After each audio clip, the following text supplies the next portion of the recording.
Hello, my people. Let's go traditional wedding. Let's go traditional wedding. Let's go traditional wedding. Let's go traditional wedding. Eto Igbeyawo tó bọ̀ ní lọ́gbọ̀n. Let's go traditional wedding. Ètò let's go traditional wedding ló lọ lọ́wọ́. Kí lorúkọ ètò náà? Let's go traditional wedding. Eto Igbeyawo tó bọ̀ ní lọ́gbọ̀n. Let's go traditional wedding. Every Tuesday on Instagram, every Tuesday on Facebook, 6 p.m. UK time, every Tuesday on Facebook. Eto Igbeyawo tó fún ni lóye, let's talk traditional wedding. Eto Igbeyawo tó fún ni lóye, let's talk Traditional weddings. Ẹ káàbọ̀ sórí ètò yìí, ẹ̀yin tèmi nílé lóko lẹ́yìn òde. Mo kára lé, mo kérò ọ̀nà, mo kọ́kùnrin, mo kóbìnrin, mo kọ́mọdé. Bẹ́ẹ̀ ni mo kí àgbàlagbà wípé ẹ káàbọ̀ sórí ètò yìí, lórí ètò wa, ètò yín. Ètò kan náà tí gbogbo wa mọ̀ sí ètò ìgbéyàwó. Let's talk traditional weddings and more. Olúwabùnmi lèmi jẹ́ aya Òṣìbẹ̀rù tí gbogbo ayé mọ̀ sí Bùnmi Meet the Royals. Alága ìdúró, alága ìjókòó, MC, event planner, gèlè, artist, makeup artist with godly swagger.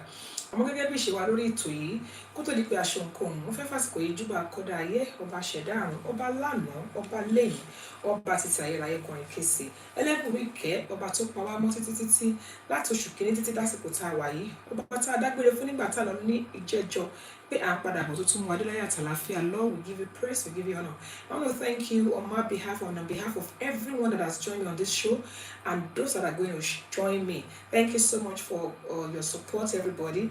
We give glory to God Almighty that has spared our life to witness another wonderful day and another brand new month. It's not by power, neither is it by mind. It has just been by the grace of God that we are here this evening. So thank you so much to those who have joined us. Thank you, Dapirufi, thank you, Kama, Crystal, thank you, sincerely, Sasha Allen. Thank you, everybody that has joined me. Thank you so much. I really appreciate all that you are doing week in, week out. My people on YouTube, my people on Facebook, I'm grateful. Thank you for being there at all times. God bless you. And also, mo fẹ́ fàsìkò yìí dúpẹ́ lọ́wọ́ gbogbo àwọn iléeṣẹ́ tí wọ́n ń ṣagbátẹrù ètò yìí, pàápàá jùlọ iléeṣẹ́ Chorus Dresses and Laces. Iléeṣẹ́ tó gbangba sùn lọ yẹn níbi tó ti ń taṣọ ìyàwó tó mọ ìyàwó tó bàbá ìyàwó. Ohunkóhun tó bá fẹ́ fi ṣayẹyẹ yín, iléeṣẹ́ Chorus Dresses and Laces ní kẹ́kọ̀ọ́ sí, wọ́n wà ń bẹ̀ fún yín. They also have a part of their business that they called Ready to Wear by Chorus Dresses and Laces. Please, if you have not been there, visit them. I can guarantee you that you get the best service from Chorus Dresses and Laces. Thank you so much, Chorus Dresses and Laces. Most of us are going to do Lizelle Fabrics all the way from Dallas, Texas. Lizelle Fabrics. Thank you so much, Celebration International Magazine. Thank you for being there at all times. We appreciate all your support. Celebration International Magazine. If you're looking for a magazine where you can advertise your business or the one that can come and cover your event, they'll come and take pictures and they'll cover your event. Celebration International Magazine. For a token, you can get that service from them. Also, I want to appreciate the amazing First Rate Global, all the way from Nigeria. First Rate Global. Wọ́n máa báyọ̀ kọ́lé, wọ́n báyọ̀ ralẹ̀, pàápàá jùlọ ní ìtòsí àbí agbègbè Ṣàgámù, Ìkẹ́nnẹ́, Ìlíṣàn, Rẹ́mọ, and Ogun State and its environments. Please contact them. I can assure you that you will not regret. Even if you have a block, contact First Rate Global. They will help you. Thank you so much. Royal Vogues, God bless you. They also sell ready to wear outfits in different styles and designs. Please contact them. ẹ ṣé gbogbo ẹ̀yin tẹ́ ti darapọ̀ mọ́ wa dúpẹ́ lọ́wọ́ yín. Àǹtí Ẹniọlá Alága, thank you so much for being here. Tèmítọ́pẹ́ Síkírù, we appreciate you, ma. Thank you for your custom. Please, if you're on Facebook or on YouTube, say something so that I can know you are there. I can see that people are here, some people I cannot hear. Sometimes if you don't comment, I will not know you are there. Please say something, show some love. I would like to wish every single one of us a happy new month. It's a brand new month. I want to be grateful to God for sparing our life from January even up until now. It's not by power. It's not about how careful we are. It's not about how prayerful we are. It has just pleased God in His infinite mercy to keep us up until this time.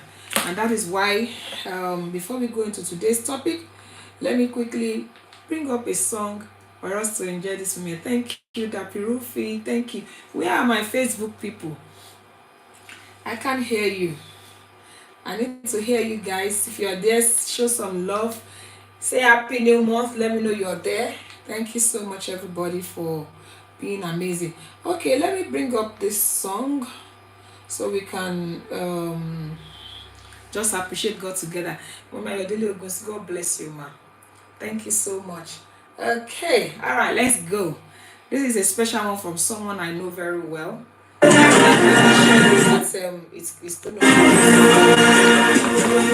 gonna be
by Abby Mega Plus.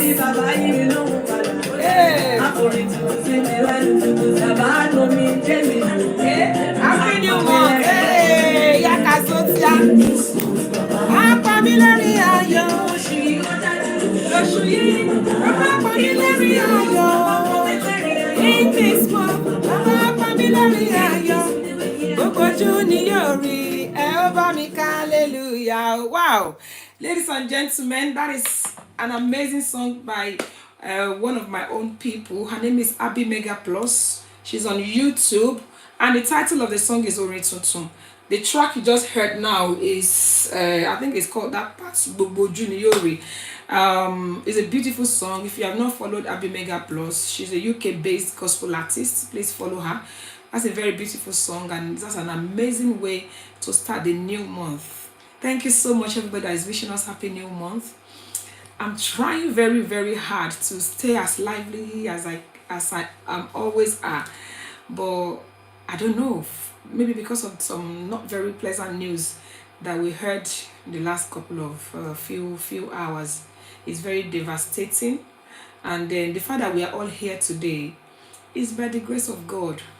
This thing we are talking about, it does not matter what age, what your status is, and whatever. It doesn't matter how careful you are. It's only by the grace of God that we are all here today. Particularly as a mother, I felt it, and I'm sure most of us know what I'm talking about. I'm trying not to mention name. So I just pray that the Almighty God will comfort this beautiful family, the family of this young chap. Guys, in fact, I've not been myself. I almost canceled today's show because it's just too much. It's a serious thing. And of course, a lot of things has also happened that we have heard today. It's just the beginning of a new month. Mo gbàládùra pé oṣù tá mú yìí, ẹ̀rín ayọ̀ l'Ọlọ́run máa pa wá. Oṣù tá mú yìí á sàn wá sówó, á sàn wá sọ́mọ, á sàn wá sáìkú baálé ọrọ̀. ọmọ aráyé ò ní gbọ́rọ̀ wá sí ibi, wọn ò ní gbọ́rọ̀ wá sí wàhálà, wọn ò ní gbọ́rọ̀ wá sí ìbànújẹ́ lórúkọ Jésù. Gbogbo ojú tó ń wò mí àti gbogbo etí tó ń gbọ́ mi, àní péjọ nítorí ẹni kankan láti ké ìbànújẹ́ lórúkọ Jésù, àní ké korò lórí ẹni kankan nínú wa. It's a tough one, but then who are we to question God? And that's why for those of us that are here, it's not a religious show, but today I just cannot help. I can't help it. I'm trying very, very hard to hold back my emotions. It's just too much. It's too much. But then we know that God knows better, and we cannot question the authority of God. And then also we had a news of some house burning back in Victoria Island, and many people, a lot of things are happening all over the world. And that's why you and I, we need to be grateful.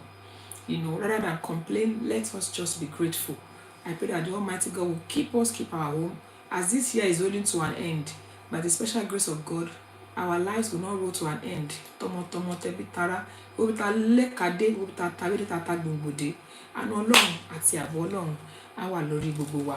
I'm so sorry, people. Okay, let's go to today's topic. I'm sure you've seen the posts. Today's topic is about Eto Igbeyawo, returning of bridal gifts, and also returning of dowry. You can see that I'm struggling to coordinate. The practice of returning gifts to the bride's family, to the groom's family, the practice of those of us who are alaga on this show, you probably know what I'm talking about. For those of us who are not alaga and you're just wondering, or even if you're not in Nigeria or you're not Yoruba, you'll be wondering, it is mandatory for the groom's family. They give a list of things to bring to the bride's family, to the groom's family, and whenever they bring those things, sometimes we see the bride's family also packaging some gift and saying we are returning it to the groom's family. And then also we also have a lot of the time now, 90% of the time, la máa rí pé nínú àwọn ẹbí ìyàwó wọ́n á dá owó orí padà fún àwọn ẹbí ọkọ, wọ́n ní àwọn ọ̀tá ọmọ wọn. Nǹkan tá fẹ́ sọ lẹ́nu nìyẹn. So please, if you're on this show, I want you to come along with me and let's have a conversation about this practice. Number one, is it a proper thing to return gifts and owó back to the to the groom's family? Okay, wow, I want to give it back to you. What's your take on that? Is it appropriate? Tag any alaga that you know on this show, tag anyone that you know that might be interested in this show. And please remember that I always ask us to please help me to share. Click on the share button. Let us get some things right. Let's get certain things right. Is it appropriate for the bride's family to return the bride price to the groom family? Ṣé nǹkan tó bójúmu ni? Ṣó bá àṣà wa mu? Ṣé nǹkan tó ti ń ṣe lẹ́yìn bọ̀tá láyé ti dáyé ni? Àbí nǹkan tá ṣẹ̀ṣẹ̀ délé ayé bá? Then the second question is also the practice of returning the Eto Igbeyawo. There's always a package. They will say Eto Igbeyawo returning to the. What do you think? What's your take about that? Please leave your comment on the show. In fact, today I need everybody's support. I know we are all feeling the way I'm feeling because of what has just happened. So please, Emma Damidao, I need your support today. I'm struggling to stay above my emotions. So I need everybody's contribution. I need us to be interactive on this show. Kí ni nǹkan tẹ́yin lérò? Ṣó lẹ́tọ̀ọ́ ká máa dá owó orí padà fún àwọn ẹbí ọkọ, ká máa ní àtà ọmọ wa? Please show some love, people. Everybody is quiet. I can see people online, but we are quiet. Please show some love. I need support today. I need your encouragement. I need you to be there. Let's talk about it. What's your take? Are you an African person? Did they take owó? What part of Africa are you from? Are you Yoruba? Are you from Nigeria? Are you from Africa? Any part of Africa? Do they do this bride price thing where you come from? That is why I'm speaking mostly English today, because I just want to know, is it something that is peculiar to us? Shawati Nigeria tajẹ́ Yorùbá nìkan la máa ń ṣe ni, àbí gbogbo ibi náà ti máa ń ṣe nǹkan tí à ń sọ yìí? Kí ni nǹkan tí ẹ̀yin lérò nípa pé kí a máa dá owó orí padà? Please remember that the line is also open. You can call me on +44 7828 500 938 +44 7828 500 938. That's the line to call if you're trying to call to make your contribution on this show. And if you are if you can't call or you want to send a request to be in the show, you can click on the part of this show that says request to be in the show, ask to be in the show. If you look at your screen, you will see where you can ask to be in the show. Is it a good practice? Ẹ̀yin tẹ́jẹ́ lága lórí ètò ìkílẹ̀ lérò ọ̀nà owó la lè gbà láti fi yànnàná sí ọ̀rọ̀ yìí pé owó orí o èmi ò tá mọ́ mi ò mò ń dá padà o. A lot of questions here. Is it appropriate? Number one, let us respond. I can see some people online, but it's quiet. Let's respond. What do you think? Okay, thank you, Auntie Eniola Alaga Drew MC. She said, I don't support the return of dowry. Why did they ask for it if they don't want it in the first place? Thank you so much, ma. That's coming from somebody who is a seasoned and experienced Alaga. And if you're watching me, you don't know what Alaga means. Alaga means someone who is a traditional wedding compare, somebody who hosts traditional weddings. She said personally she doesn't support the idea of us returning the dowry. So why do you ask for it if you know that you don't need it in the first place? And Mama Yodele Ogun is also a very well-known traditional wedding compare Alaga. She said I think it's a Yoruba thing. Oh, most other tribes take the bride price. Some even check it if it is not complete. So people, Elizabeth Oluyemi, thank you for joining. So what's your take? Show lẹ́tọ̀ọ́ ká máa dá owó orí padà. Is it appropriate? Ẹ káàbọ̀ sórí ètò yìí mà. Arábìnrin Elizabeth Oluyemi, ẹ káàbọ̀ sórí ètò yìí. Is it appropriate for us to return bride price? Nǹkan tá à ń sọ lónìí nípa owó orí àti ẹrù tí wọ́n máa ń dá padà sí ẹbí ọkọ tó máa ní èyí ti gbẹ́rù wá o, so àwa náà fẹ́ dá ẹrù padà fún yín. Ìbéèrè àkọ́kọ́ tàbí ni wípé is it appropriate? Ṣó lẹ́tọ̀ọ́ ká máa ṣe nǹkan bẹ́ẹ̀ yẹn? Ẹ káàbọ̀ sórí ètò yàrá arábìnrin Kẹ́mi Ṣóbọ̀wálé Kúyẹ̀. Ẹ ṣeun, wọ́n ní excellent evening to you, my sister. Thank you so much. Báwo ló ṣe bẹ̀rẹ̀? Ẹ káàbọ̀ sórí ètò yìí. So people, I need to hear your opinion about this. And if you want to say something to me, you can either leave a comment on, I will read your comments. And then if you want to call me, you can call me on +44 7828 500 938 +44 7828 500 938. Orí ẹ̀rọ ìbánisọ̀rọ̀ tẹ́ máa pè wá sí nìyẹn. Orí ẹ̀rọ ìbánisọ̀rọ̀ tí ẹ bá ní àǹfààní àti pè wá sórí ẹ̀rọ ìbánisọ̀rọ̀. You can also send a request to be in the show or write your comments. Auntie Eniola Alaga wọ́n ní yes o, the Igbo will not return it. In fact, the Congolese and the Igbos will not do such a thing. Now, we're talking about the return gift as well, and also the returning of dowry. Owó orí. Àṣà tó máa ń dá tí wọ́n bá dá owó orí padà ní wípé àwa ọ̀tá mọ́ wá o, ẹ gbà owó orí ẹ dá padà. Àfẹ́ ẹ bá àṣà àti tọ́jú ọmọ wa. Ṣé tí èèyàn bá gba owó orí lórí ọmọ, ṣé ó ta ọmọ ni? These are the things I want us to talk about, because if care is not taken, our culture is slowly fading away, especially the traditional wedding rites. Àwọn ètò tí a máa ń ṣe níbi ìgbéyàwó tiwantiwa, ìgbéyàwó ìbílẹ̀, it is slowly fading away.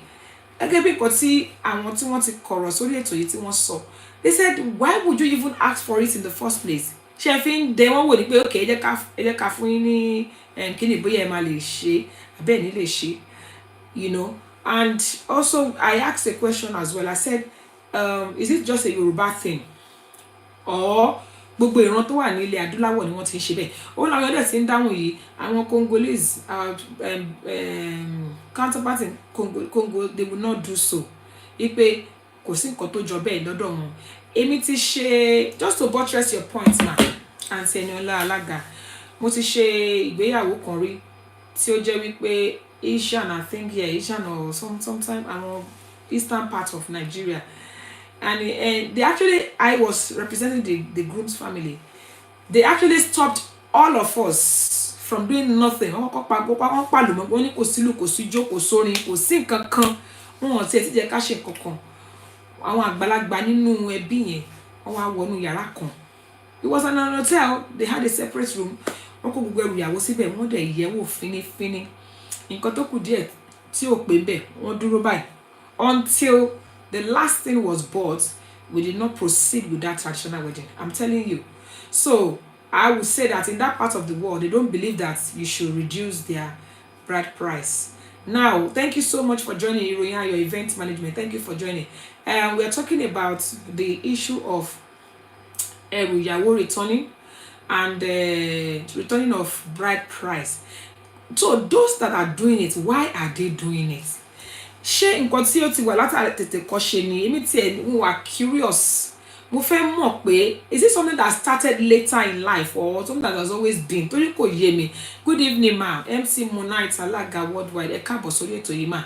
So I need to know, is it something that has been around from time immemorial or is it something that we just started doing? Who started it? Why do we start it? There must be a reason why we have to always return the bride price. Owó orí.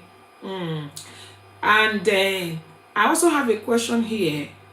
Okay, some people are doing it. Another question I have is it compulsory? Tori, that's another thing now.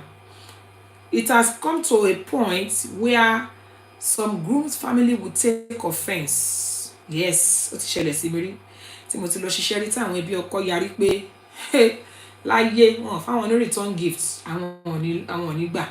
And I was telling them pé excuse me, yeah, wáyé ló ń ṣe now. Ṣé báwọn ń lọ sí wedding káàkiri àwọn dẹ̀ return fún àwọn ní return gift. Why táwọn alága ó yẹ kẹ́ ti sọ fún àwọn èèyàn yín wípé ó yẹ kó ti prepare return gift. Is it compulsory? Ẹ jọ̀ọ́ ẹ jẹ́ ká tún dá sí.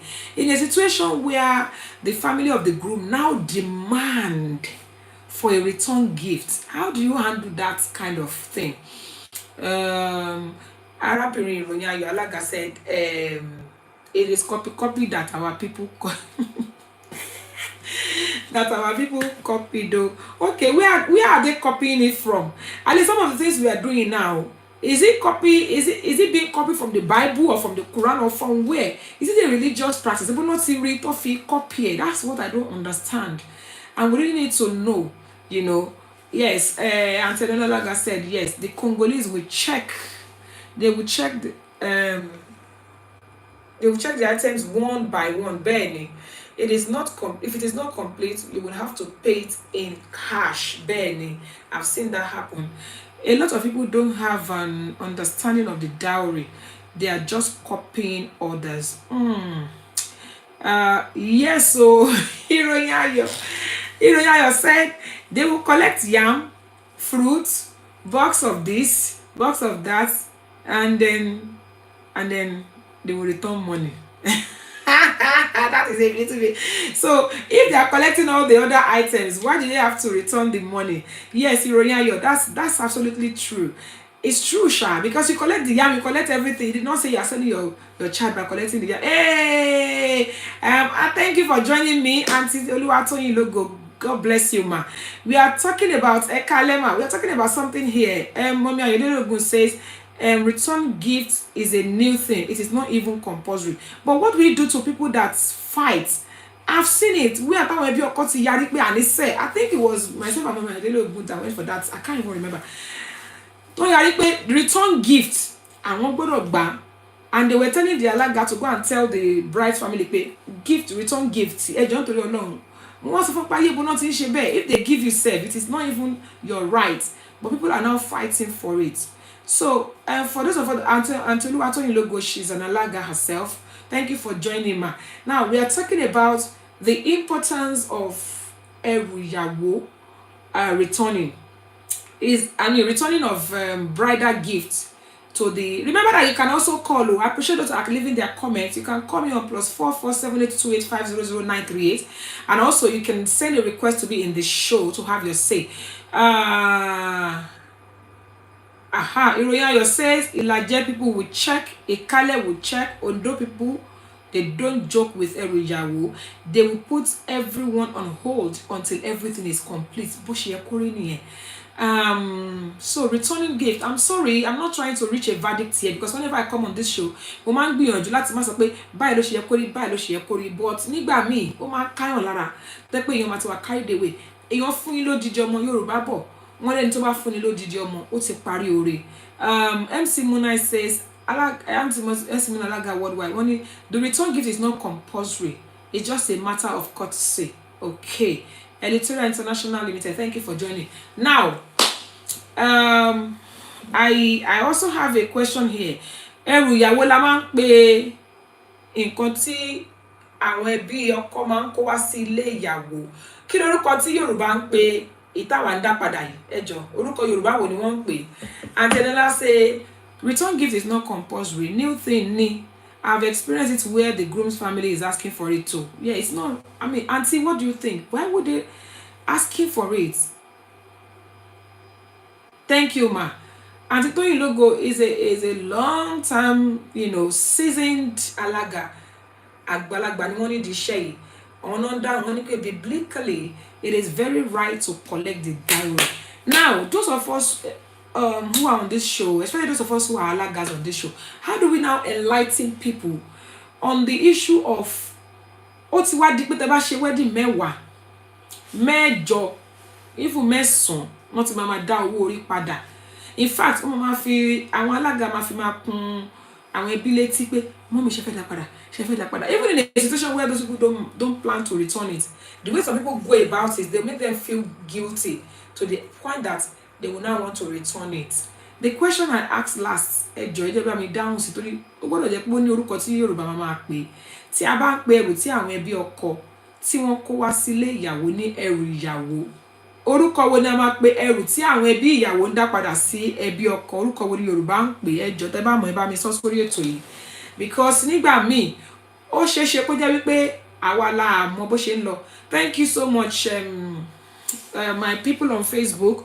Please keep your comments coming. And my YouTube people, keep your comments coming. If I can't read your comments, I'm trying to read as many comments as possible. Auntie Elizabeth Eluyemi, ṣé pé ẹ mọ̀? Ẹ jọ̀ọ́ mọ́mí Olúwatóyìn Lógo, do you know the name, ma? What name do we give? Auntie Eniola ẹ̀yin tẹ́ jẹ́ àgbàlagbà nídìí iṣẹ́ yìí. Orúkọ wo ni wọ́n máa ń pe ẹrù tí wọ́n gbé láti ilé ìyàwó lọ sílé ọkọ nígbà tí Antoyin said it is àrokò ọpẹ́. Àrokò ọpẹ́. Ṣé tòótọ́ nìyẹn àbí it's just a joke? Because I want to be sure, how do we refer to ẹrù tí wọ́n gbé sí wọ́n ní àrokò ọpẹ́? Oh God, it is well. Mọ́mí Ayọ̀délé Ògùn, èèyàn kan ní kò lórúkọ tí mo mọ̀. Okay. Mọ́mí Ayọ̀délé Ògùn says because it's a new thing and not traditional, that's why there's no name for it. Okay. Fair enough. Ẹ jẹ́ ká gbé ìpè tó wọlé yìí. Hello. Ẹ kálẹ́ káàbọ̀ sórí ètò yìí. Hello, Miss Ellie. Ẹ káàbọ̀ sórí ètò. Ẹ jẹ́ bá wa dárúkọ yín àti ibi tẹ́ ti ń pè wá. Ẹ kálẹ́ mà. Ẹ jẹ́ bá wa dárúkọ yín àti ibi tẹ́ ti ń pè wá mà. Ọ̀pọ̀lọpọ̀ mi ti lórúkọ mi. Ẹ káàbọ̀ sórí. Ọ̀pọ̀lọpọ̀ náà ìròyìn ayọ̀ event. Ìròyìn ayọ̀ rẹ o. Ẹ káàbọ̀ sórí ètò yìí. Ẹ ṣeun, ẹ kú gbogbo ìgbà. Ẹ ṣeun. Ẹ bá wa dá sétò. Ọ̀rọ̀ tá à ń sọ ní alẹ́ yìí wípé àwọn èèyàn ń dá dáwọ́rì padà. Èmi believe pé gẹ́gẹ́ bí mo yẹ kọ́ síbẹ̀ yẹn mo ní pé kọ́pì ni. Torí pé nígbà tí Mrs. Adé wojú ẹ̀ tó dá owó padà, níṣe ni pàtí ẹ̀ dùn. Òun ni Mrs. Ká wojú ẹ̀ náà wá wò pé ọmọ tèmi náà ní ìgbà lọ́wọ́ wọn. Ṣùgbọ́n ẹ ti gbá ṣú, ẹ ti gba ọtí, ẹ ti gbọ́ oríṣiríṣi nǹkan. Owó yẹn ẹ̀ wá gbà. Àwọn ọ̀gá tó kọ́ àwọn àníṣẹ́ tí wọ́n jẹ́ àgbàlagbà gbà ẹ̀. Nǹkan tí wọ́n máa ń ṣe ń gbà ẹ̀ ni wípé táwọn ẹbí kan bá sọ wípé torí àwọn kan wà nínú àwọn fámìlì rẹ̀ pé kò síbẹ̀ ṣe lè convince wọn, wọ́n bí lè pé àwọn mọ̀. So nǹkan tó yẹ kí àwọn alága máa ṣe ni pé ká ti béèrè lọ́wọ́ wọn síwájú mọ́mì ṣe máa kì í ṣe lọ́jọ́ ìgbọ̀ngàn la ṣẹ̀ṣẹ̀ máa béèrè. Ṣé ẹ máa dá dáwọ́rì padà àbẹ́ẹ̀ni dáwọ́rì padà? Nǹkan tí àwọn ọmọ tó kọ́ máa ń ṣe tó máa ń ṣe ń gbà yẹn ni wípé nígbà tí oúnjẹ ní irú èmi yìí ni mo gun ẹsẹ̀ ni wípé nígbà tí wọ́n bá ti dá owó orí padà ẹ bá wa tọ́jú ọmọ wa tàbí ti kọrin lọ́fẹ̀ẹ́ ní bàbá fún ọ̀fẹ́ ní gbogbo ẹ̀ bá lọ. A ní pé kí àwọn yẹn máa bọ̀ wọ́n á wá mú wá ní dádì owó yẹn ẹ mú fún ọkọ ìyàwó. Ọkọ ìyàwó yá kúlẹ̀ tó wájú ọkọ ẹ̀ máa wojú ẹ̀ ní rororo láti ní yìí lọ ọ̀gbẹ́ni tó mówó dání yìí owó orí ẹ̀ ló fẹ́ sọ yìí ìyẹn ni wípé wọ́n san owó orí ẹ̀ ó wá ìgbà yẹn gángan ni right title ló máa jẹ́ fún ọkọ yẹn láti sọ wípé ìwọ gángan ni olówó orí mi àwọn màmá tó kà wá níṣẹ́ nǹkan tí wọ́n ṣe nìyẹn wọ́n táwa náà dẹ̀ gun ẹsẹ̀ nìyẹn so nígbà táwa náà ti bẹ̀rẹ̀ iṣẹ́ alága yìí làwọn náà máa bèrè even before that time ìpè wọ́n mi ṣe máa dá envelope yẹn padà kì í ṣọjọ́ ẹ̀gọ́ ọgbọ́n la máa bèrè bóyá pàtàkì jọ ń ṣe meeting láti máa sọ fún wọn wọ́n bá láwọn máa dá padà wọ́n ní kò ní ìdíkẹ́ dá padà kí ni wọ́n tó máa yẹ sí ẹ̀ẹ́dẹ̀ ló ṣọpẹ́ ṣe bẹ́ẹ̀ àwọn fámìlì kan wà tó jẹ́ wípé in fact ẹ bá rí box tí wọ́n fi ṣe owó yẹn wá nígbà táwọn ẹbí yìí sọ wípé àwọn máa dá padà wọ́n ní kó má gbé padà fún ọmọ àwọn o which is ọkùnrin wọ́n dẹ̀ pe ìyàwó ẹ̀ kúnlẹ̀ wọ́n dẹ̀ gbé box of money box ni wọ́n dẹ̀ gbé mi lọ́wọ́ pé asanwó orí ẹ̀ ni kó lọ fi ṣe investment. So ìyẹn lọ bẹ́ẹ̀ ṣẹ́rí ẹrù ìyàwó bẹ́ẹ̀ ṣe mọ̀ pé ní Yorùbá amóore gan adẹ̀mẹ̀tọ́ òun ló yẹ jẹ́ wípé tí àbílí pé tí a bá ti ṣèyàn ní ká bá mú nǹkan wá sílé èèyàn a máa ń dà padà àwọn kan tán mẹ̀tọ́ before that time lọ́sọ̀ máa bí pé kí la máa fún wọn nígbà tó bá wá padà báyìí tó alága ló wà in charge láti sọ pé wọ́n mi ẹ̀ fún wọn ní kọ́bà ẹ̀ fún wọn ní kọ́bà bí agbára yín ká ṣe tó àbí bí wọ́n bá ṣe wúwo tó lọ́wọ́ mi. ṣèṣì àwọn kan ó lè sọ pé ó ti gbogbo kọ́ta tẹ̀ sọ pé kí wọ́n rà wá kò sí èyí kí wọ́n rà torí náà kọ́ àti ẹ̀ní kí wọ́n ní kankan padà kò sí problem bí wọ́n ṣe tóbi tó lọ́wọ́ wọn òun ni èyí ṣe nǹkan tó jẹ́ pé bóyá dọ́dọ́dọ́dọ́ o wọ́n bá gbà táwọn tó máa béèrè wọn nígbà tí wọ́n fún wa lé return gift fọ́ọ̀mù fún wọn wà fún ilé return gift àwọn ènìyàn kàn fẹ́ appreciate wọn pé tẹ́ bá délé ìwọ táwọn ti béèrè lọ́wọ́ ìgbàlè níta ẹrù wọn ló tún kó fún wa padà wọ́n ní tẹ́ bá délé kẹ́yìn náà lọ pé gbogbo àwọn ọmọ ìyá káàbọ̀ ọmọ kúlé gbogbo wọn náà jẹ́ sweet kan jẹ́ chewing gum so nǹkan tó ń ṣẹlẹ̀ nìyẹn so nínú ẹ̀ wà lọ́wọ́ wa nínú ẹ̀ dẹ̀ wà lọ́wọ́ àwọn òbí bẹ́ẹ̀ ká wá gọ́ọ̀sọ̀ sí ẹ̀ka ẹ̀ láìsẹ̀ wọn gọ́ọ̀sọ̀ náà big people they don't know anything o àwa gbogbo lè ẹ̀ka ẹ̀ láti wọn kọ́lọ̀ kó máa wà nílẹ̀. àmì ẹ ṣeun gan ni arábìnrin ìrètí ọlá aya ọ̀nà sànyà ìròyìn ayọ̀ ẹ ṣeun gan mo dúpẹ́ o all the way from Nigeria ẹ ṣeun ẹkú gbogbo ìgbà máa rí yín bá o ọpọlọ yìí ò ní yòrò that's a very very vital contribution from Mrs. ìròyìn ayọ̀ all the way from Nigeria. Thank you those that are just joining us. Thank you, Mama Ayodele Oguns, for putting the number on. If you want to call me on this show, if you're calling from outside the UK, it is +44 7828 500 938. You can also send a request to be in the show. Join while live. Mama Ayodele Oguns, thank you so much for joining. So happy to be here. Thank you, ma'am. We're so happy to have you. We miss you. Now, we're talking about the importance of or the practice of returning bride price. Kama da owó orí padà fáwọn òbí ìyàwó, kama ní ata, òbí ọkọ, kama ní ata ọmọ wa, àti àṣà pé kama da return gift padà. Arábìnrin tí wọ́n pè wá wọlé sí ògúnnágbòǹgbò alága ni àwọn náà. Wọ́n sọ àwọn kankan tó ṣe kókó. Owó orí yìí ara nǹkan tí Yorùbá fi máa ń pe ọkọ obìnrin Yorùbá máa pe ọkọ ẹ̀ ní olówó orí mi nígbà tí ẹ bá ti dá owó orí padà ẹ jọ ṣó lówó orí ẹ̀ ní owó orí tó mú wá tẹ́ ẹ dá padà tẹ́ ní pé ẹ fẹ́ arábìnrin tó tún pè wá wọlé sí wọ́n tún sọ wọ́n ní lẹ́yìn tẹ́ ti gbaṣu ẹ gbaṣọ ẹ gbagbá ẹ gbàwọ ẹ gbọ́ tí ẹ gba gbogbo nǹkan ẹ wá ní ẹ fẹ́ owó orí wípé ìwà kíkà kan kàṣà lásán ni lẹ́yìn mo tún béèrè mo ní ṣé tí a bá gba owó orí lọ́wọ́ ọmọbìnrin lọ́wọ́ àwọn ẹbí ọkọ ṣé a ta ọmọ wa ni nítorí pé àṣà tó máa ń sábà dá òun ni wípé èmi ò ta ọmọ mi o ẹ jẹ́ ká gbé pè tó wọlé ìpè yẹn re o ẹ dákun ẹ pè wá padà ẹ tó pè wá tán sí please call us back. I'm so sorry the line went off as I was about to pick it. Please remember to call us back. It's +44 7828 500 938. Let's have a conversation. We've established the fact that it is a new thing. It's not our tradition. Nǹkan tó kò wá dẹ̀ ti bá àṣà wa mu èmi ò lérò pé ó yẹ ká máa ṣe ní tèmi o gẹ́gẹ́ bí mo ṣe máa ń sọ lórí ètò yìí wípé kì í ṣe pé mo wá síbí báyìí láti wá sọ fún wọn pé báyìí ló ṣe yẹ kó rí àmọ́ lágbàtà láyé ti dáyé tèmi ti wà ní ọmọ kókó títí lásìkò tí mo wà yìí mi ò lérò wípé mo rí táwọn ìyá wa kó máa dá owó orí padà. Ẹnì kan dẹ̀ tún sọ nínú ìwé mímọ́ gan kò síbi tí wọ́n ti dá owó orí padà, owó orí dẹ̀ wà nínú ìwé mímọ́. Ìdí táwọn èèyàn fi máa dá padà ni pé àwọn ọ̀tá ọmọ wa, which ìbéèrè tí mo tún fẹ́ bèèrè ni pé ẹni tó lóun ò ta ọmọ, ṣé owó orí tí wọ́n mú àìṣó tó owó tí ẹ ti fi tọ́ ọmọ láti ilẹ̀ ni? Ẹ jẹ́ ká rò dáadáa. Àwọn nǹkan tá à ń gbé sọ lórí ètò yìí nìyí. Lórí ètò yìí à ń gbìyànjú láti kọ́ra wa lẹ́kọ̀ọ́, láti gbé àṣà àti ìṣe wa lárugẹ, láti má jẹ́ kí àṣà wa kó parẹ́ all in the name of pé mo fẹ́ ṣe kìíní. Bẹ́ẹ̀ ni wọ́n tún ní àwọn owó míì tó yàtọ̀ sí owó orí tó wà ń bẹ̀. Ìyá gbọ́ wà ń bẹ̀, bàbá gbọ́ wà ń bẹ̀, owó ọmọ ilé, owó kíní kan, wọ́n dá gbogbo yẹn padà o. Gbogbo yẹn pátápátá ni wọ́n gbà tán fún àwọn tó yẹ kán fún. Àwa ń dá owó orí padà. Náà ìbéèrè tí mo tún wá fẹ́ bèèrè ni pé ta ló lo owó orí? Gẹ́gẹ́ bí nǹkan tí alága ìròyìn ayọ̀ tán pè mí wọlé sí tí wọ́n sọ, wọ́n ní pé láyé ìgbà yẹn ó tọ́ dẹ̀ ni wọ́n máa ní kí ìyàwó kúnlẹ̀ síwájú ọkọ, owó orí rẹ̀ o, àsanwó orí ẹ o, ọkọ ẹ rẹ̀ olówó orí mi ni o. Talent tó yẹ kó sanwó orí, talent tó yẹ kó gba owó orí. These are the things that we want to talk about tonight. Torí ọ̀pọ̀lọpọ̀ ìgbà pàápàá àwọn envelope ọ̀hún àwọn èèyàn mọ nǹkan tí ó wà fún. Ẹnìkan ní owó orí is for ìyàwó. Ẹ jọ̀ọ́ mà, arábìnrin MC Monite alága, ẹ bá wa ṣàlàyé kí ni ìdí tẹ́ fi sọ pé owó orí is for ìyàwó.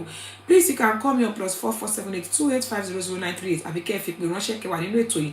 I really want to learn myself. As I always say on this show, I always come every week to come and learn something new. Gẹ́gẹ́ bí nǹkan bí tí arábìnrin MC Monite tí wọ́n sọ, wọ́n ní owó orí is for ìyàwó. Kí ni ìdí tẹ́ fi sọ pé owó orí wà fún ìyàwó? Kí la lè fi mú ìdí ọ̀rọ̀ yìí mọ́lẹ̀ pé owó orí fún ìyàwó ni? Ẹ jẹ́ ká gbé pèpè wọlé. Hello, ẹ káalẹ́ o. Ẹ káalẹ́ o. Ẹ káalẹ́, káàbọ̀ sórí ètò yìí. Ẹ jọ̀ọ́ ta ló ń pè wá, bólẹ̀ tí ń pè wá mà? Ẹ ṣeun o, Tóyìn Lógo Immaculate Sister ló ń pè láti United Kingdom. Káàbọ̀ sórí ètò yìí mà. Ẹ ṣeun. God bless you ma. Ẹ bá wa dá sétò. Yes ma. Ṣẹ̀rí tí ẹ ti ń gbọ́ mi lórí ẹ̀rọ. Mo ti ń gbọ́ ní òkòtò dọ́dọ̀ yín. Ẹ bá wa yí ìtẹ́ fi ń gbọ́ wa yẹn sílẹ̀. Èmi náà ní kí n. Ṣẹ̀rí ẹ̀rọ tẹ́ fi ń gbọ́. Èmi náà ní kí n dá sí ọ̀rọ̀ tí à ń sọ lọ́wọ́ yìí náà ni. Ẹ ṣé mà. Lórí Dowry. Tí a bá sọ̀rọ̀ nípa Dowry wípé ẹ bèrè nísìnyí pé ta ló ẹni tó yẹ kó gba Dowry. Bẹ́ẹ̀ ni mà. Ìyàwó ló yẹ kó gba Dowry títorí pé òun ló máa sọ fún ọkọ wípé olówó orí mi ọkọ mi, ṣùgbọ́n àwọn òbí ni wọ́n máa fún. Tí wọ́n bá wá fún òbí, ẹ̀tọ́ òbí ni láti fún ìyàwó. Kódà gan àwa máa ń sọ tí a bá ń gba géèjì lọ́wọ́ bí wọ́n ṣe sọ torí àṣà lásán ni wípé kán sọ wípé àta ọmọ. Gẹ́gẹ́ bẹ́yìn náà ṣe sọ olóòtú wípé èló náà fi sínú envelope tó tó owó téèyàn ti ná lérí ọmọ ẹ̀. Bẹ́ẹ̀ni. Tó dẹ̀ jẹ́ pé a dẹ̀ ń gba àwọn owó bí wọ́n gbọ́ owó ìyá gbọ́ bàbá gbọ́ ìkànlẹ̀kùn ìgbà àwọn ọkùnrin ilé obìnrin ilé. Bẹ́ẹ̀ni mà. Tó wá jẹ́ pé Dowry tó jẹ́ ti ìyàwó náà wá ń dá padà.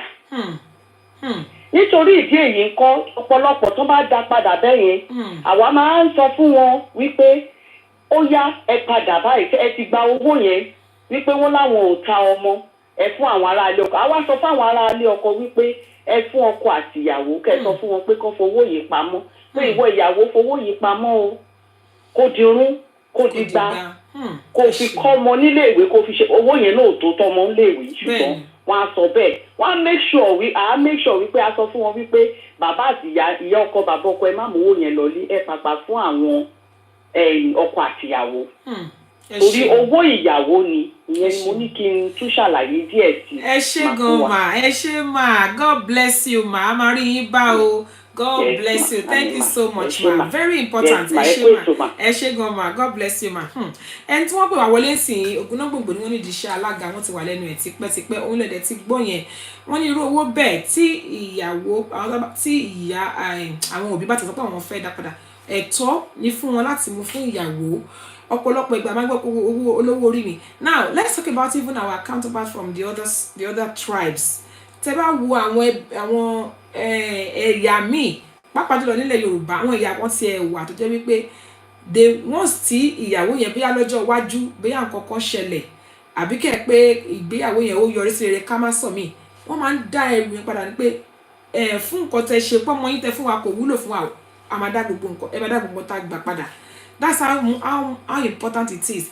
In fact, ní àwọn ẹ̀yà kan nílẹ̀ Yorùbá tí bá purọ́ kẹ́ já mi, I think Igbo side, if you happen to be cohabiting with a woman and the woman has been having children for you without you paying their bride price, without you doing the necessary traditional rites on that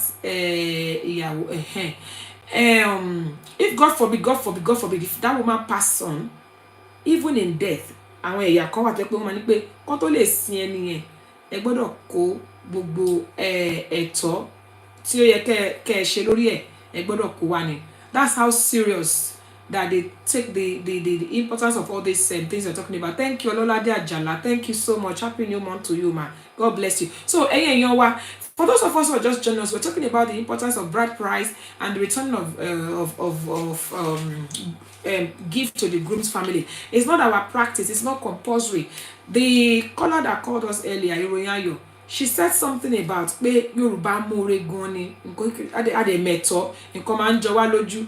For example, she has told us the importance and the reason for the return gift, which is normally in Yoruba land. If you go to visit anybody, no matter what Yoruba believe pé bẹ́ ṣe ń gbé wá tẹ́yin náà bá ń lọ, a gbọ́dọ̀ sọ pé ẹ gbà ó kẹ́yin náà fi kẹ́ fi ṣe bàbá káàbọ̀ ọmọ kúlé àbí ìyá káàbọ̀ ọmọ kúlé fún àwọn tẹ́ bá bá ń lé. I remember that back in the days when we were young, we used to be very excited to run errands because tó bá rán wá ń ṣe bí wọ́n ní pàápàá jùlọ nígbà ọdún tó bá ní ká gbé nǹkan lọ sí ilé ibì kan bí ẹran ọdún ni bí àkọ́kọ́ tá bá débẹ̀ kò sí ní tá bá ń lọ wọ́n tún ní àwa la gbé nǹkan lọ fún wọn o wọ́n tún ní ó yá ẹgbà. Yorùbá believe in all that kind of things. It's part of our tradition that we will say ẹgbà tẹ́ bá dédé kẹfíṣọ. But in this light is why I think the bride family started doing what we call return gifts. But in a situation where they don't do it, it is totally unacceptable for the groom's family to now start create tantrums. The groom's family were just way out of order. Don't kick the gun return gift pardon me, which is very, very wrong.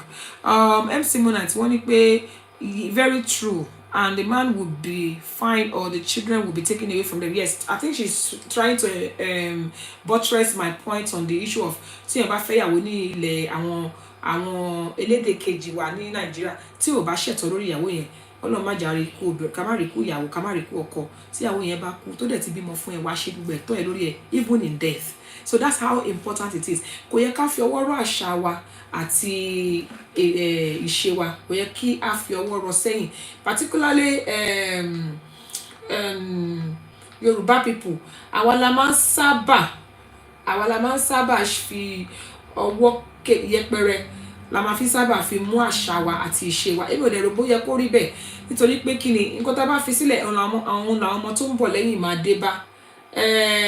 Ọ̀pọ̀lọpọ̀ ìgbà a máa ń fẹ́ fi ṣe pé ọ̀làjú ẹ má jẹ́ ká títorí ọ̀làjú ká fi báyé jẹ́. Ẹ jẹ́ ká forí díẹ̀ gbára kó tó di pé a tún tẹ̀síwájú ní orí ètò yìí because it's a little bit quiet and I always love it. Everybody knows that I love this song. Ọ̀làjúdé làwa gbàgbé àṣà ìdílé wa. Ọ̀làjúdé làwa gbàgbé àṣà ìdílé wa. Civilization ló jágbá gbàgbé ẹ̀bá.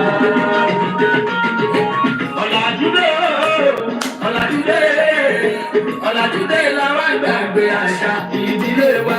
Ọ̀làjúdé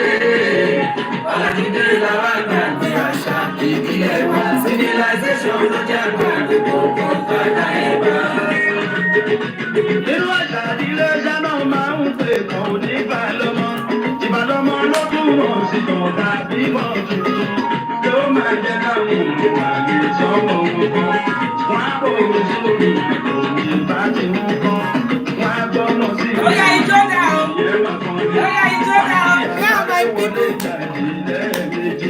Ó jẹ́ kọ̀ọ̀kan kó bá ti ìbàlẹ̀ àṣírí máa jẹ́. Civilization ló jẹ́ gbàgbé gbogbo.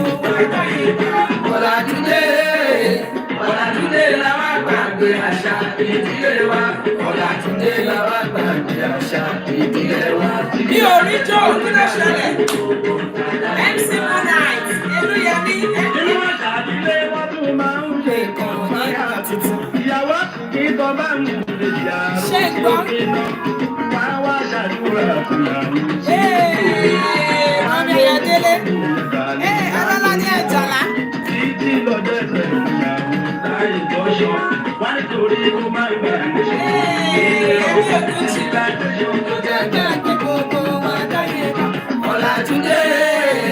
Ọ̀làjúdé la wá gbàgbé àṣà ìdílé wa. Ọ̀làjúdé la wá gbàgbé àṣà ìdílé wa. Civilization ló dàgbà. Àti ẹni ọlá.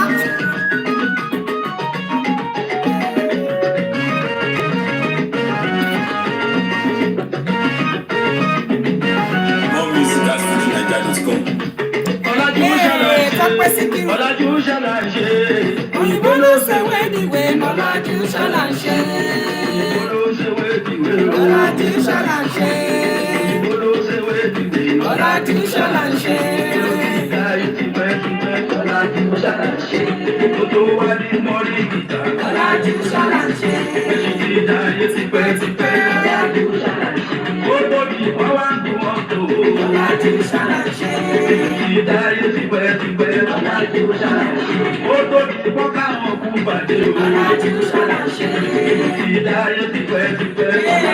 Thank you so much. Ọ̀làjú ṣàlàyé. Ogodìgbò wákàtí kìlọ̀. Ṣáná gbàgbọ́. Malo ṣáná òyìnbó. Olùlàbí lu ṣọ́gbà kan. Àlóòlù náà fi lu ṣọ́gbà kan. I love this song, honestly. One of my favorites. Ọlọ́ládé Àjàlá. Ọ̀làjú ṣàlàyé.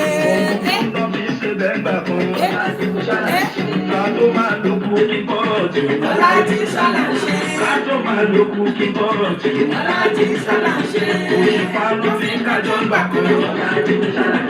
Ó tó di wọ́n gbé kàlẹ́ndà dé o. Ọ̀làjú ṣàlàyé. Òṣìpá ló fi ń kájọ́ gbà kan. Ó tó di wọ́n gbé kàlẹ́ndà dé. Ọ̀làjú ṣàlàyé. Òṣìpá fi ń ká wákàtí o. Let's rock Òṣìpá fi ń it. ká wákàtí. Ọ̀làjú ṣàlàyé. Ó tó wá di mọ́ bá gbòde. Ó tó wá di mọ́ bá gbòde. Àtìrí aṣọ òkè láti wọ̀ yìí o. Designer dé. Gucci ti gba ìwọ ti gba aṣọ wa lọ́wọ́ wa. Òyìnbó fàṣà wọn sílẹ̀. Òyìnbó fàṣà wọn lẹ̀. Kágbáṣà náà lárugẹ. Ẹjẹ́ gbàṣà wa lárugẹ. Ẹjọ́ kágbáṣà náà lárugẹ. Ọ̀làjú ṣàlàyé. Kágbéṣà náà lárugẹ. Ọ̀làjú ṣàlàyé. Lórí Ọ̀làjúdé. Ọ̀làjúdé la wá gbàgbé àṣà ìdílé wa. Ọ̀làjúdé. Ọ̀làjúdé la wá gbàgbé àṣà ìdílé wa. Civilization ló jẹ́ gbàgbé. More music. Ladies and gentlemen, I love that song so much. In fact, orin yẹn pẹ̀lú àwọn favorite song mi, one of the most played music on this show. Nítorí pé ó sọ nípa ọ̀làjú tó bá gbogbo àṣà wa jẹ́. We need to remember where we're coming from. We need to remember our tradition. Ẹ má jẹ́ ká ti torí ọ̀làjú ká wá mú gbogbo àṣà wa ká wá kó sínú kòtò. Owó orí is part of our tradition. And if we want to go about it because of the religions, maybe Christianity or whatever, even in the Bible, even in the Quran, one sanwó orí kò sẹ́ni tó fẹ́ yàwó nínú Bíbélì tí kò sanwó orí. Let us remember that our culture, our tradition is very important. Tàbá dẹ̀ fọwọ́ sí júwe ilé, ó ní Yorùbá bọ̀ wọ́n ní ọmọ àlè ló fọwọ́ sí júwe ilé bàbá ẹ̀. Àwọn elédè kejì wa ní ilẹ̀ Haúsá ni o. In fact, there are some times that I posted, if you look on my page, you will see about 2 different ones. I posted videos of people of other tribes. Níbi tí wọ́n ti ń ru ẹrù ìyàwó. If you see the quantity of items, mi ní pé kí ọ̀n ká nira wa lára. Àmọ́ wọ́n ní ohun tí a bá fara ṣiṣẹ́ fún ní pẹ́ lọ́wọ́ òní. Ohun tí a kò bá jìyà fún, Yorùbá ní kì í lè pẹ́ lọ́wọ́ rárá. Ohun tí a bá fara ṣiṣẹ́ fún ní pẹ́ lọ́wọ́ ẹni. Kí ni wọ́n ti ń pè é ní ilẹ̀ Haúsá? Wàá ṣe báyìí kó tó rí ìyàwó fẹ́. Ní ilẹ̀ Ìgbò tó bá jẹun kánú, olórin kan ní ẹni bá máa ṣe ìgbéyàwó a ṣe gudugudu méje. Láyé sìn àti ẹ̀fẹ́ káwọn ọmọ wa ṣe gudugudu ẹyọ kan, ká má ṣe sọ pé gudugudu méje. ẹni bá fẹ́ fẹ́yàwó òun náà gbọ́dọ̀ ti mọ̀ pé iṣẹ́ ńlá lòun fẹ́ ṣe, wọ́n gbọ́dọ̀ múra kán ti mọ̀ nípa ẹ̀. Kì í ṣe pé kéèyàn ta ọmọ ní ọ̀pọ̀ àbí kẹ̀ pé kéèyàn fọmọ tọrẹ, kò síyàwó sàárà. Kódà kíyàwó yẹn gan kó jẹ́ pé abarapá èèyàn ni, a gbọ́dọ̀ fi ṣe sàárà. Ká má ṣẹ̀ṣẹ̀ sọ pé obìnrin tó dúró ta kọ́ lẹ́kọ̀ọ́ tó gbẹ̀kọ́, nítorí pé nígbà tí ọmọbìnrin yẹn bá ti kúrò nílé ó tún títí tó máa dẹ́ fi wá padà wọlé Ọlọ́run, kò padà sínú ilé bàbá tó bímọ, Ọlọ́run má jàre kò ṣe dáadáa. So why can't we allow people to do the right thing? Òun là ń sọ lẹ́nu, it's so important, and it has been said that owó orí, well, it's paid to the groom's family, but it is actually owned by the bride. Owó orí àti owó ìṣíjú ìyàwó làwọn owó tí ó jẹ́ títí ìyàwó, and that is a way to tell the bride wípé ó káre, ó kú àmúmọ́ra, ó kú pé ó dúró ṣe ìyàwó dúró gbẹ̀kọ́. Back in the days, that's the reason for all those things. Akobi Tush, thanks for joining us. Thank you, Royan, your event. She said, I like it, I love it so much. I want to love you. Yes, I also love it. So please, ladies and gentlemen, let us remember that Benny, MC Mona, what doesn't cost one something tangible will not be valuable. What you don't struggle for, what you don't suffer for, what you see on the surface, you're probably not going to appreciate it. Yes, Akobi Tush, well, it's better to be late than never. You can watch it from the beginning. We are talking about the importance of bridal owó ìyàwó, I mean owó orí ìyàwó, that is dowry, or what some people call bride price. Àwọn kan máa ń dá padà, ṣó yẹ kó rí bẹ́ẹ̀. And we're talking about a lot of people have contributed before you came in. The rate of divorce is very low in Igbo. Yeah, in Igbo culture, they know how much they it's true now. You know, you can't just chase a woman that you know how much you paid on top of. It's very low in Igbo culture for people to just divorce anyhow, because somebody you go to some weddings that their ìyàwó setting is empty cartons. Can you imagine that? Now let's talk about people that will check there and there. I mean, àwọn kan àtọkọ máa yẹ̀wò, wọ́n máa yẹ̀wò finifini. Well, with the one that are empty cartons, èmi ti ṣe rí tó jẹ́ pé àwọn ẹbí yẹn, especially in this part of the world where we don't really have people to help, wọ́n ti gba gbogbo tó yẹ kán gbà. So all they just had on the day is display. Tó bá dé pé wọ́n ti gba gbogbo tó yẹ kán gbà behind closed doors, tó wá fẹ́ pé kákọ̀ display nǹkan síbẹ̀, I can understand that. But don't you ever have empty kit. Àwọn onímọ̀ sọ pé nínú iṣu 42 wọn ní ra 10 wá, àrẹ ní mind. Ẹlòmíì wá ní kó rẹja ọsàn 42 wá ní òun ò rí nǹkan tó ń bá rí ló máa ra o, nǹkan tó ń bá rí nìyẹn má dàrú láàmú. Mo ti rí tọkọ ìyàwó tí ń dáṣà pé ẹ wo nǹkan tá bá ní ni o, ó ṣe wá lè tó yìí. I mean, it shouldn't be so. Yes, now God knows my owó orí must be collected o. Return kini. Àwọn dáadáa wá ṣeré jàre. Ọlọ́run á dá wa sí jìgbà yẹn la, probably going to be flying from here. Not supposed to return. Marriage is actually a contract. If contract is not met, then you return. Okay. And it's so important. It's our tradition, it's our culture. Láti gbowó orí. Dídá padà yìí, I personally don't think it is right. And if in any way tí wọ́n bá dá padà fún ẹbí àti sọ́lẹ̀ kan, bóyá àwọn èèyàn sọ pé àwọn ọ̀tá ọmọ àwọn dá padà, ẹ̀tọ́ àwọn ẹbí ọkọ yẹn ni láti mú lé ìyàwó ọkọ ìyàwó lọ́wọ́ pé ó yá fún ìyàwó ẹ̀ owó orí ẹ̀ ni kí ìyàwó yẹn lọ fi bẹ̀rẹ̀ nǹkan kan. They shouldn't just take that bàbá ìyàwó bàbá ọkọ tún ní òun rèé o, mo ti rí bàbá ọkọ tún ní ẹ ṣé o ẹ fẹ́ ẹ ṣé o, bàbá ọkọ ó pọ́kẹ́tì envelope yẹn. It's not supposed to be like that. We need to know that these things are not right. Now my mama go even collect and complete area. Yes, now. Your event management says we go. Yes, so we go collect our coming tush. We go. So in fact, tell your husband that we, your mothers, are plenty.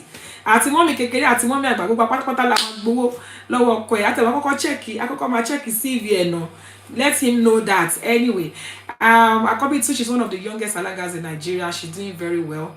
She's not married yet, but she's done a lot of weddings for people. So we are looking forward to your day. Lágbára Ọlọ́run á dẹ̀ ṣojú ẹ̀ ní gbogbo wa. So ladies and gentlemen, òun láti gbọ́ yìí. Àwọn ìran yòókù wọn kì í ṣe. In fact, tí àwa bá lọ fẹ́ ọmọ ní the other side, wọ́n máa make sure pé wọ́n gba gbogbo ẹ̀tọ́ wọn lọ́wọ́ wa. So we shouldn't take things for granted and just allow it to go. A dẹ̀ ti sọ wípé ẹ̀tọ́ àwọn ẹ̀tọ́ ni, they have to do it. In a situation where the family have the opportunity to give return gift out of courtesy, Thank God for that. In a situation where the bride family do not think about it or do not offer you a return gift, under no circumstance must the groom's family now start claiming it as a right, or should I say it's it's not your right to receive return gift. Tó bá wọ́n tó bá fún yín fine. Mo ti lọ síbi kan tó pé ibi tó ń to ẹrù return sí ó pọ̀ ju ibi tí wọ́n to the main gift gangan sí. In fact bí mo ṣe mú ìyàwó lọ ibẹ̀ ni mo mú gbà. Later ni wọ́n ṣe sọ pé sorry return gift mo gbà. Why the return gift ṣe wá pọ̀ ju ẹrù ìyàwó lọ? You know, gbogbo nǹkan ni kọ́ ni competition. That is not even funny. So and then ti establish wípé it's only Yoruba people that do it. Àwa Yorùbá yìí náà ni àwa lẹ́rù ní pé la máa ní kọ́ máa lọ àwa la máa ní gbogbo nǹkan. We need to stop it. Àṣà wa òun làṣà wa a gbọ́dọ̀ máa ti torí pé kìíní a lè ti sọ pé nígbà tí kò ti sí orúkọ fún orúkọ tí Yorùbá máa ń pe ẹrù sí ẹbí ọkọ kó wá sílé ìyàwó ní ẹrù ìyàwó kò sórúkọ tá a máa pe ẹrù tó ń gbé lọ sílé ọkọ àbẹ́rù ọkọ la fẹ́ pè ní kò yẹ kó di compulsory. It's just out of courtesy. And also we've said a lot of things on this show. Ó ṣe kókó kí ẹrù pé. In fact mo rántí ìgbà tí àwa kọ́kọ́ bẹ̀rẹ̀ iṣẹ́ alága lọ́dún náà lọ́hùn wọ́n máa kọrin pé fẹ̀rẹ̀ ni ó máa yọ o fẹ̀rẹ̀ ni ó máa yọ o ọkọ ìyàwó tẹ́rù rẹ̀ bá pé o fẹ̀rẹ̀ ni ó máa yọ o wọ́n á ní pàkó ni ó máa wo pàkó ni ó máa wo o ọkọ ìyàwó tẹ́rù rẹ̀ ò bá pé o pàkó ni ó máa wo. Ẹ káàbọ̀ sórí ètò yìí alága Music Official. God bless you ma. Ayalayo Missy, thanks for joining us. So in back in the days a groom will work hard, do everything within their capacity láti rí dájú wípé ẹrù pé nǹkan tó yẹ kó pé ẹ má jẹ́ ká torí ọ̀làjú ká máa fọwọ́ sí júwe lé bàbá wa. Àṣà pé à ń dá owó orí padà ní gbogbo ayé tí ń sọ yìí. I don't see it as something nice. And in a situation where they return it to you as groom's family, give it to the groom, then give it to the bride. Nítorí pé owó orí ìyàwó ni ara ìdí tí ìyàwó fi máa ń pe ọkọ ẹ̀ ní olówó orí mi nìyẹn. A dẹ̀ ti sọ ẹrù ó gbọ́dọ̀ pé if at all tí ò bá ní pé ẹ rí dájú pé ẹ ti sọ fún àwọn ẹbí yẹn láti lè pẹjọ ẹ má bínú ìdí báyìí ni ò ṣe ní pé make sure there's a mutual agreement. Ẹ má sọ pé kò pé o nǹkan tágbára wa ká náà láti ṣe yìí o. It's not supposed to be like that. A dẹ̀ sọ pé if we are going to other tribes to go and marry tí à ń kó gbogbo ẹrù wa tó pé táwọn yòókù àwọn tọ̀hún yẹn ò ní gbà fún wa why táwa ṣe máa ta àwọn ọmọ tiwa lọ́pọ̀ pàápàá jùlọ ọmọbìnrin. It's been a very fantastic episode, ladies and gentlemen. Mo dúpẹ́ lọ́gbà àwọn tí wọ́n pè wá wọlé. It's so important, our tradition, our culture. Ẹ má jẹ́ kó kú. If we continue at the rate at which we are going, I don't know what the generations to come are coming to meet. And not they come meet empty culture, empty tradition, where they won't even know what it takes. So those of us that have the opportunity, let us enlighten our people. Let us make sure that they do the right thing. God bless you, Mark. Music Official, so because of time, we will have to call it a day. But I want to say massive thank you again for gbogbo àwọn tí wọ́n pè wá wọlé, àwọn tí wọ́n dá wa dá ṣètò, àwọn tí wọ́n fètò ìránṣẹ́. Please remember that you can still share. For those who are just joining us, Innovation Parties, thank you so much for joining. For those who are just joining us, I'm so sorry the show is about to end. We just got a couple of minutes more. Please remember that you can always watch from the beginning. Remember, you can still leave your comments even after if you're watching the recorded episode. Because if you're not joining live, don't think you cannot leave your comment. Let's leave our comments, and God will bless you.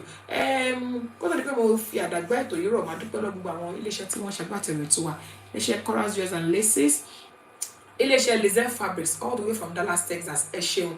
Iléeṣẹ́ Royal Books, ẹ ṣeun ṣeun ẹkú gbogbo gbà. Celebration International Magazine, ẹkú gbogbo gbà. For my Nigerian people that are just joining, I'm sure it's because of the change of time. I did put there that we are now 1 hour behind. So I think if it start at 6, it will be 7 o'clock in Nigeria. So I can see a lot of my Nigerian people joining towards the end because they probably are not used to the time change as well. Bookilicious Entertainment, thank you so much for joining. What one gbàládùra fún wa lọ́gbàrá lọ́wọ́ Ọlọ́run pé lílọ ni mo tún ti ń lọ yìí. Èmi Olúwabùnmi aya Òṣìbẹ̀rù. Ó gbàládùra pé ogun ó lọ kò dé kò wá ní bá mi. Ogun ó dé kò bá wọn kò ní jẹ́ tiyín. Nígbà tí bá lọ láyọ̀ àtàlàfíà lẹ́ni ayọ̀ àti àlàáfíà àti ìdùnnú tí mo fi yín sí. Ó náà ni mo padà wá bá yín lọ́jọ́ mẹ́jọ. Àní bá wọn kúkú ọ̀wọ̀ọ̀wọ́ tọmọtọmọ àní kúkú rèwerèwe. Ọmọ aráyé ò ní péjọba wa kẹ́dùn lágbára lọ́wọ́ Ọlọ́run gbogbo àwọn tí wọ́n kẹ́dùn ní wákàtí àti ọ̀wọ̀ yìí Ọlọ́run ọba Elédùmarè á bá mi bu òróró ìtura fún wọn ẹnìkan pè wá bẹ́ẹ̀ àti parí ètò ẹ má bínú àní lè gbé ìpè mọ́ gbogbo àwọn tí wọ́n kérò Ọlọ́run bá bu òróró ìtura ìtọ́kù nínú ọdún yìí ayọ̀ àti àlàáfíà òun la máa fi lò ní agbára Ọlọ́run ní ìwòye ọjọ́ mẹ́jọ tí n bá padà dé báyìí láyà àti àlàáfíà ẹ ṣe ẹkú gbogbo gbà ẹkú àìjẹkọ̀rọ̀ wa kò sùn yín ebi tó ti ń lọ wọn á fàsìkò yìí sọ fún gbogbo wa wípé láyọ̀ la ó máa pàdé o mo ní láyọ̀ la ó máa pàdé o ẹ̀yin ò ní forígun èmi ò ní fẹsẹ̀ ẹ̀kọ́ o mọ́tò yòówù ká lè wọ̀ kó ní forí sọ̀gì o láyọ̀ la ó máa pàdé láyọ̀ la ó máa pàdé o. Thank you so much everybody. See you next week by the grace of God. Ẹ jẹ́ tó pè wá yẹn kó má bínú ètò ti parí ó dọjọ́ mẹ́jọ lágbára lọ́wọ́ Ọlọ́run. Láyọ̀, God bless you. Ẹ ṣeun. Àsìkò ti tó ìtumọ̀ ètò kan. Ẹ̀sán traditional wedding. Gbogbo lólùfẹ́ rẹ̀ ń retí rẹ̀ nínú ẹ̀sán traditional wedding. Ẹ̀bùn lóríṣiríṣi mẹ́nìkì ìṣèwé. Ẹ̀sán traditional wedding. Kí lorúkọ ètò náà? Ẹ̀sán traditional wedding. Ètò ìgbéyàwó tó mọ́ ní lọ́gbọ́n. Traditional wedding. Yes, you go. Ètò lẹ́sọ̀ traditional wedding. Ó lọ lọ́wọ́. Kí lorúkọ ètò náà? Ẹ̀sán traditional wedding. Ètò ìgbéyàwó tó mọ́ ní lọ́gbọ́n. Ẹ̀sán traditional wedding. Every Tuesday on Instagram. Every Tuesday on Facebook. 6 p.m. UK time. Every Tuesday on Facebook. Ètò ìgbéyàwó tó fún mi lóye. Ẹ̀sán traditional wedding. Ètò ìgbéyàwó tó fún mi lóye. Ẹ̀sán. Thank you so much everybody. See you next week by the special grace